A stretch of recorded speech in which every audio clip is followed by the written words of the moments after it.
Muli, binanggit na po natin ang ating sagot at sila'y nagkausap na po at sinabi nga po natin, pabayaan na po natin at Sorry, hindi namin pwede pabayaan because the taxpayers who are funding the government and are actually paying the salaries of this administration is actually asking for the truth from the palace. Bakit po natanggal yung executive secretary at sino po yung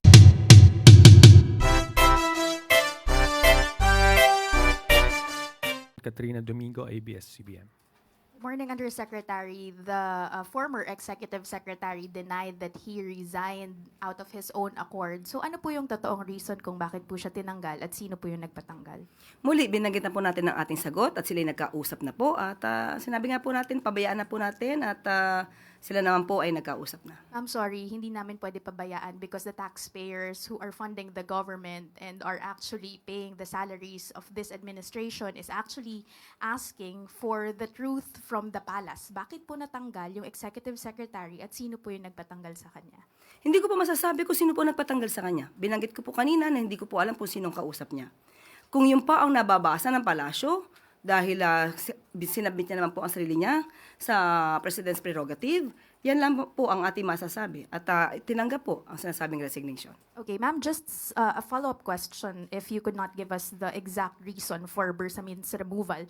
The former executive secretary was not the first official who actually experienced this kind of treatment na parang they were caught by surprise with their removal. We saw the removal of Baguio City Mayor Benjamin Magalong from the ICI, also the removal of former DPWH Secretary Bonoan from his post.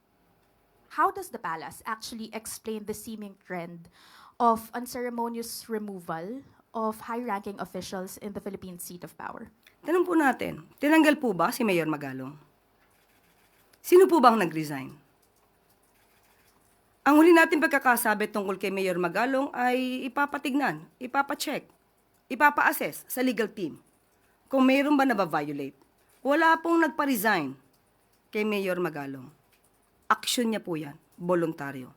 Kaya hindi po pwedeng isama o sabihin na may unceremoniously call for his resignation. Yung nire-raise po nitong mga opisyal na to is that nauuna lagi daw po yung yung announcement before they were actually called on or discussed yung issue with themselves.